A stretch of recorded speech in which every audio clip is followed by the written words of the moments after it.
आप सबको जय मसीह की। मैं आप सबका स्वागत करता हूँ जीवित खुदा की जीवित हजूरी में। और आज हम परमेश्वर के वचन के द्वारा जो सीखेंगे परमेश्वर की शिक्षा। आज हम देखेंगे परमेश्वर जो है अपने वचनों के द्वारा जो अपने लोगों से बात करता है। वो बताता है कि जो मेरी शिक्षा है उसे तुम अपने हृदय और मनों में लिख कर रखो। सो अजीजों, वचन जो है वो आज हमसे बातें करेगा और हम देखेंगे कि वचन के द्वारा परमेश्वर आज हमारे हृदय और मनों में क्या बात करता है। सो आज हम देखें नीति वचन और उसका 3रा अध्याय और उसके 1 से लेकर के 12 तक में देखेंगे। यहाँ लिखा है कि हे मेरे पुत्र, मेरी शिक्षा को ना भूलना, अपने हृदय में मेरी आज्ञाओं को रखे रहना, क्योंकि ऐसा करने से तेरी आयु बढ़ेगी और तू अधिक कुशल से रहेगा। कृपा और सच्चाई तुझसे अलग ना होने पाए, वरन उनको अपने गले का हार बनाना और अपनी हृदय रूपी पट्टियों पर लिखना। तो तू परमेश्वर और दुनिया और मनुष्य दोनों का अनुग्रह पाएगा और तू अति बुद्धिमान होगा। तू अपनी समझ का सहारा ना लेना, वरन संपूर्ण मन से यहोवा पर भरोसा रखना। उसी को स्मरण करके सब काम करना, तब वह तेरे लिए सीधा मार्ग निकालेगा। अपनी दृष्टि में बुद्धिमान ना होना, यहोवा का भय मानना और बुराई से अलग रहना। ऐसा करने से तेरा शरीर भला चंगा और तेरी हड्डियां पुष्ट पुष्ट रहेंगी। अपनी संपत्ति के द्वारा और अपनी भूमि की सारी पहली उपज के द्वारा यहोवा को प्रतिष्ठित करना। इस प्रकार तेरे खत्ते भरे पूरे रहेंगे और तेरे रस कुंडों से नया दाख मधु उमड़ता रहेगा। हे मेरे पुत्र, यहोवा की शिक्षा से मुंह ना मोड़ना, और जब वह तुझे डांटे तब तू बुरा ना मानना, क्योंकि यहोवा जिससे प्रेम रखता है उसको डांटता है, और जैसे कि बाप उस बेटे को जिससे वह अधिक प्यार करता है। हालेलुया। अजीजों, यहाँ परमेश्वर जो है वो हमसे अपने प्रेम के बारे में बता रहे हैं। परमेश्वर जो है आज वो हमें बताना चाहता है कि अगर हम उसकी शिक्षाओं को, उसकी आज्ञाओं को जो वो हमें देता है, जो वो हमें सिखाना चाहता है, जो उसने इस संसार पर रहते हुए इस लोगों को समझाया और लोगों को बताया कि जो जो मेरी शिक्षा है तुम जाकर के लोगों को बताओ और उन्हें मानना सिखाओ। अगर हम उन शिक्षाओं को अपने मन और हृदय पर लिखते हैं तो परमेश्वर कहता है कि तू दीर्घायु से तृप्त रहेगा।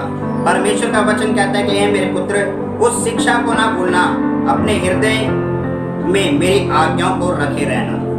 जो शिक्षा परमेश्वर हमें दे के गया वो कह रहा उसको भूलना मत, वरन उसे क्या करना, अपने हृदय में बीज लेना।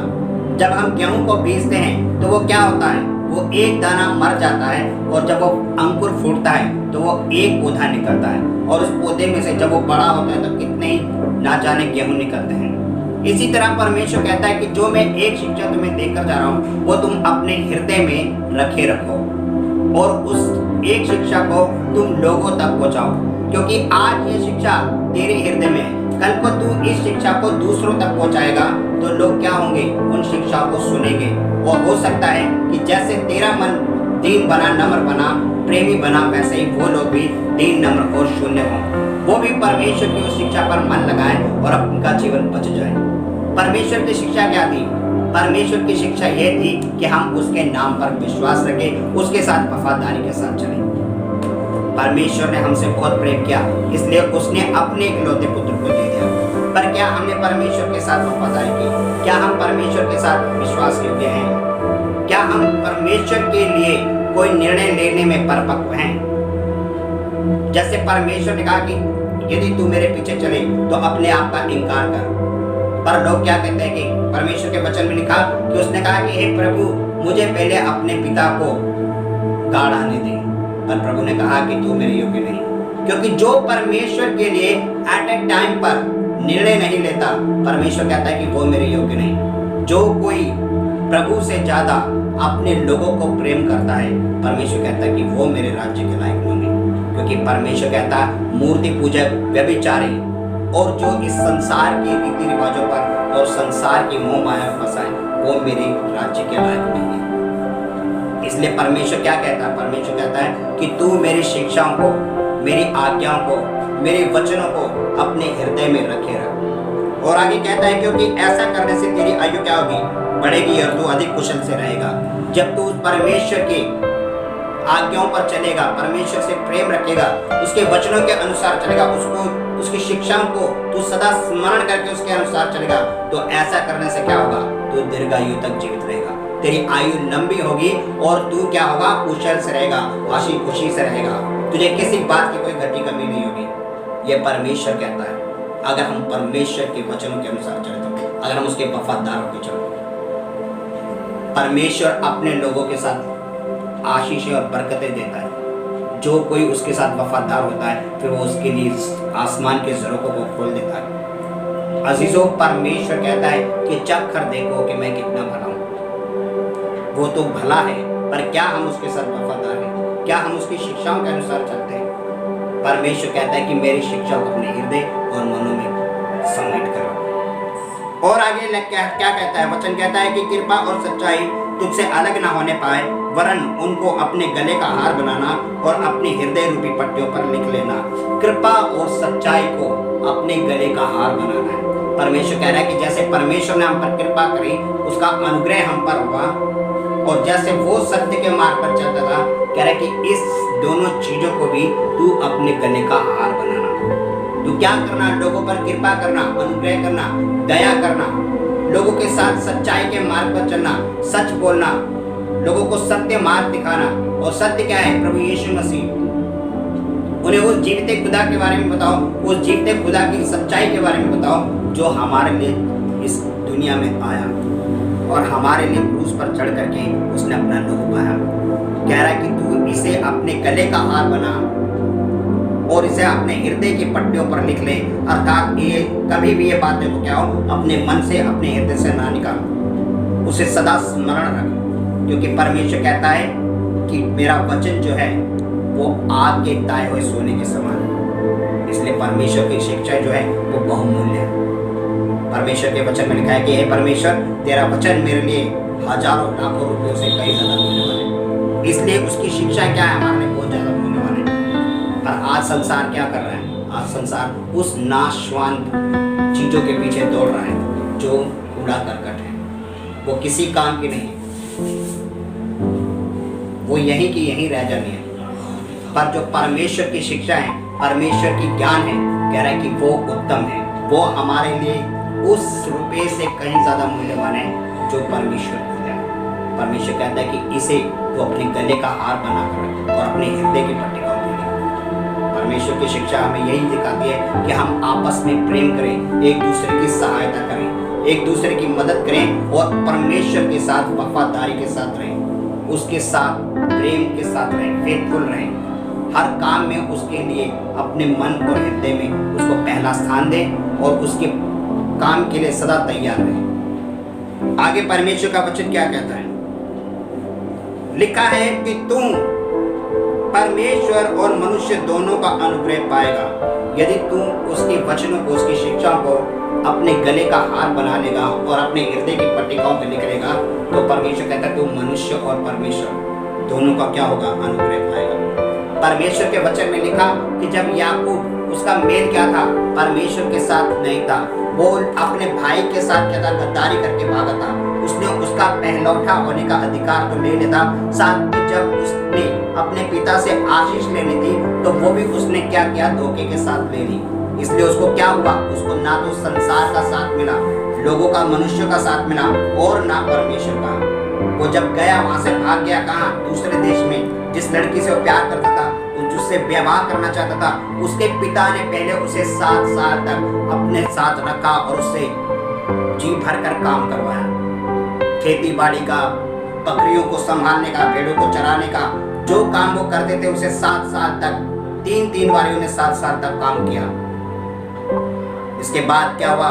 जीप बड़ी की शादी होनी है, फिर उसके बाद फिर 7 साल काम करा, फिर जाके उसका काम क्या, उसका शादी हुई। उसके बाद वो कहता है कि हे परमेश्वर, मैं आज तुझसे आशीष लेकर ही रहूंगा। फिर परमेश्वर के साथ उसे मेल हुआ और उसने प्रभु यीशु मसीह के साथ आशीष पाई। फिर कहीं जाके उसका क्या हुआ? मेल उसके भाई के साथ हुआ। फिर वो क्या हुआ? उसे परमेश्वर का भी साथ मिला और मनुष्यों में भी उसे आदर मिला। इसलिए परमेश्वर कहता है कि यदि तू मेरे वचनों को, मेरी शिक्षाओं को अपने हृदय में रखेगा तो तू क्या होगा, शिरोमणि होगा, और तू परमेश्वर से तो प्रेम पाएगा ही पाएगा, तू इस दुनिया में भी क्या होगा, श्रेष्ठ हो जाएगा। लोग तुझे देखेंगे कि तू कहाँ था और कहाँ पहुंच गया, क्योंकि परमेश्वर के साथ जो वफादारी के साथ चलता है, फिर परमेश्वर उस जन को इस धरती पर शून्य नहीं रहने देता, वो उसे उस अवस्था में नहीं रहने देता जिस अवस्था में वो पहले था, क्योंकि परमेश्वर अपने लोगों को शिरोमणि करता है। परमेश्वर कहता है कि मैं तुझे दुनिया से उठा करके उन राजाओं और संतों के बीच बिठाऊंगा जो ऊंचे पद वाले हैं। परमेश्वर उनके बीच सिंहासन पर विराजमान करता है। इसलिए अजीजों, परमेश्वर कहता है कि तू परमेश्वर और मनुष्य दोनों का अनुग्रह पाएगा, तू अति बुद्धिमान होगा। परमेश्वर ने जैसे सुलेमान को बुद्धि दी थी और उसकी बुद्धि की वो काम देखने के लिए क्या कहा, सुलेमान की बुद्धि को देखने के लिए एक राजकुमारी भी आई थी। उसने कहा मैं जाकर देखूं कि उसकी बुद्धि की क्या है, क्या मैंने बहुत सुना उसकी बुद्धि के बारे में कि वो बहुत बुद्धिमान है। और जब उसने आकर देखा तो वाकई वो उसकी बुद्धि की हैरान थी। इसलिए परमेश्वर कहता है कि तू अति बुद्धिमान होगा, क्योंकि उसे परमेश्वर ने क्या कहा था, उसने जब परमेश्वर यहोवा ने उसने कहा कि मैं वफादार हूँ, तेरी वफादारी से प्रसन्न हूँ, मांग तो जो मुझसे मांगता। उसने कहा कि परमेश्वर मैं तुझसे यह मांगता हूँ यहोवा कि तू मुझे बुद्धि दे, ताकि मैं न्याय करने में और सही गलत में फर्क देख सकूँ। यहोवा परमेश्वर ने उसे बुद्धि दी और उसके साथ साथ उसने उसको ऐसा धन और दौलत दी और ऐसा साम्राज्य दिया कि उसका राज्य उसके पिता से भी कहीं ज्यादा बढ़ गया। इसलिए परमेश्वर जो है वो अपने लोगों को कभी छोटा नहीं बनाता, वो उसे ऊंचा उठाता है। पर जरूरत क्या है, हम उसकी शिक्षाओं को, उसकी आवाज को और उसके ज्ञान को क्या करें, उसे अपने गले का हार बनाएं, उसे अपने हृदय और मनों की पट्टिकाओं पर लिखें। तभी है जो परमेश्वर हमें शिरोमणि बनाएगा। परमेश्वर का वचन आगे क्या कहता है कि तू अपनी समझ का सहारा न लेना, वरन संपूर्ण मन से यहोवा का भरोसा रखना और उसी को स्मरण करके सब काम करना, तब वह तेरे लिए सीधा मार्ग करेगा। हालेलुया। कह रहा है कि तू अपनी समझ में कभी भी ये मत कहना कि मैं समझदार हूँ, मेरी सोच जो है परमेश्वर से ज्यादा है। कभी भी ये मत कहना कि अरे यार तू तो बुद्धू है, देख मैं बताता हूँ तुझे, जो मार्ग मैं बता रहा हूँ बहुत बढ़िया है, जो काम मैं बता रहा हूँ इसे ऐसे करने। परमेश्वर कहता है कि हर काम को करने के लिए हमें परमेश्वर के सम्मुख जाना चाहिए। जब पुराने नियम में पढ़ते हैं तो परमेश्वर का वचन कहता है कि जब मूसा कोई भी काम करता था तो वो सबसे पहले परमेश्वर के सम्मुख जाके उसे प्रार्थना करता था और परमेश्वर उसको बताता था कि तुझे ये करना है, आज वो करना है। इसलिए परमेश्वर का वचन क्या कहता कि तू अपनी समझ का सहारा ना लेना, वरन संपूर्ण मन से क्या करना, यहोवा का भय मानना। जब हम परमेश्वर का भय मानते हैं और उस काम को परमेश्वर के हाथों में सौंपते हैं और परमेश्वर के नाम से करते हैं तो वो काम क्या होता है, सफल होता है। इसलिए अजीजों, हमें अपने आप में बुद्धिमान नहीं बनना, हमें ये घमंड नहीं करना कि मैं समझदार हूँ। परमेश्वर का वचन कहता कि मैं इस संसार के बुद्धिमानों को तुच्छ कर दूंगा और जो निर्बुद्धि हैं मैं उन्हें चुनूंगा। इसलिए परमेश्वर कहता है कि अपनी समझ पर नहीं वरन यहोवा की समझ पर भरोसा रखो, उसके नाम का भय मानो। आगे कहता है कि तू क्या होगा, फिर कह रहा तब तू तेरे को उसी को स्मरण करके सब काम करना और तब वह तेरे लिए सीधा मार्ग होगा। जब हम उसको स्मरण करेंगे तो वो काम क्या करता है, परमेश्वर खुद अपने हाथ में ले लेता है और वो काम जो अनहोना लगता है हमारे फिर वो चुटकियों में होता है, क्योंकि परमेश्वर यहोवा के लिए कुछ भी काम जो है असंभव नहीं है। परमेश्वर कहता है कि मेरे लिए कोई भी काम असंभव नहीं है। जब मैं काम करना चाहूँ तो मुझे कौन रोक सकता है। जब उसने सूखी चट्टान से पानी निकाला और जो चीज नहीं होती वो ऐसे कामों को भी कर देता है, तो कोई भी काम उसके लिए असंभव नहीं है। परमेश्वर का वचन कहता है कि जब तुम उसके नाम से काम करोगे और उसका भय मानकर चलोगे तो वो सब कामों को कर देगा और तेरे लिए हर वो मार्ग को सीधा कर देगा।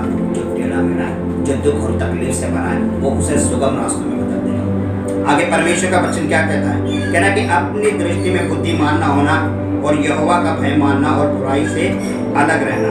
ऐसा करने से तेरा शरीर भला चंगा और तेरी हड्डियां पुष्ट पुष्ट रहेगी। कहना कि अपनी समझ में तो बुद्धिमान ना बनना, घमंड ना करना और किसी को ये ना जताना कि मैं ज्यादा बुद्धिमान हूँ, मेरी समझ जो है सबसे श्रेष्ठ है।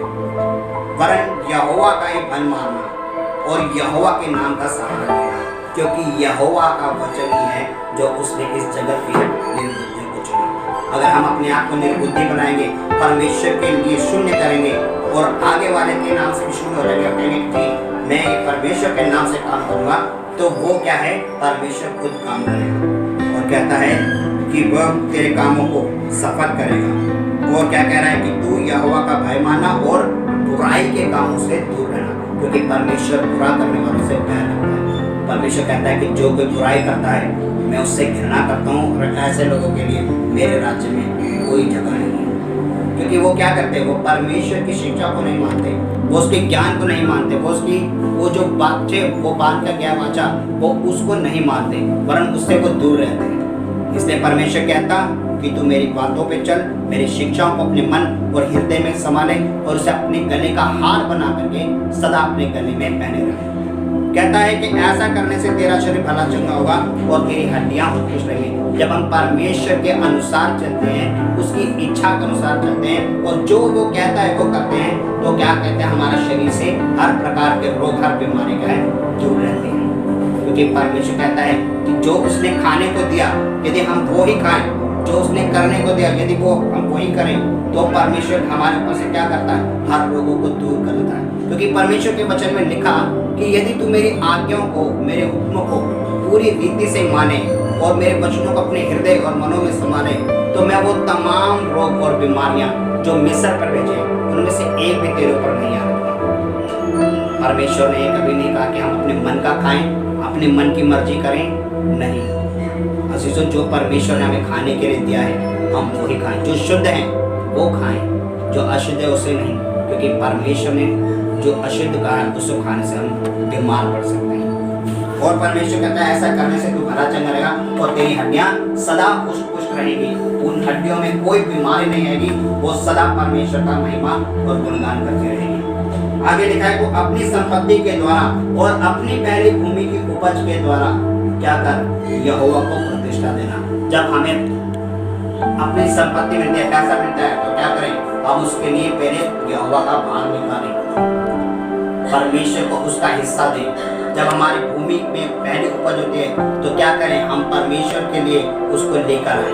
उससे क्या होगा, परमेश्वर को प्रतिष्ठा मिलेगी, परमेश्वर को मान होगा कि ये क्या है, मेरे लिए अपने भूमि की पहली उपज का हिस्सा लेकर आए। क्योंकि जो पुराने नियम में भी ये लिखा था, जब पहली कटौती होती थी तो लोग यहोवा के लिए उसका हिस्सा लेकर आते थे। इसलिए अजीजों, हम भी जब पहला हमारे सैलरी मिलते हैं या हमारे कोई इनकम का साधन है, जब हमारे पास पैसे आते हैं तो हम यहोवा का हिस्सा क्या है, सबसे पहले दें, क्योंकि इसके द्वारा परमेश्वर को महिमा देना जरूरी है। सो आगे कहता है, परमेश्वर का वचन कहता है कि और यहोवा को प्रतिष्ठा दें और इस प्रकार से क्या होंगे, तेरे खत्ते सदा हरे पूरे रहेंगे और तेरे रस कुंडों में नया दाख बढ़ेगा। जब हम ऐसा करते हैं तो परमेश्वर आशीषों के और बरकतों के दरवाजे खोल देता है और हमारे ऊपर आशीषों की वर्षा होने लगती है। फिर हमें किसी चीज़ की कोई घटी नहीं होती, कोई कमी नहीं होती। सो अजीजों, मैं आशा करता हूँ कि परमेश्वर ने जो है आपके द्वारा इस वचन के द्वारा आपसे बात की और परमेश्वर का वचन आपके जीवन में काम करेंगे। हम इस वचन को आगे भी कंटिन्यू रखेंगे, इसे यहाँ पर ख़त्म नहीं करेंगे, क्योंकि ये सब्जेक्ट जो है बहुत ही इंटरेस्टिंग है। क्योंकि ये परमेश्वर की शिक्षा है, जो परमेश्वर की शिक्षा को मानता है वही क्या है, दीर्घायु तक जीवित रहेगा और उसके जीवन से हर परेशानी और हर बीमारी क्या है, दूर रहेगी। सो हम इस विषय को क्या है, कंटिन्यू रखेंगे। हम इसके बारे में अगले संडे को देखेंगे। सो आप सब कुछ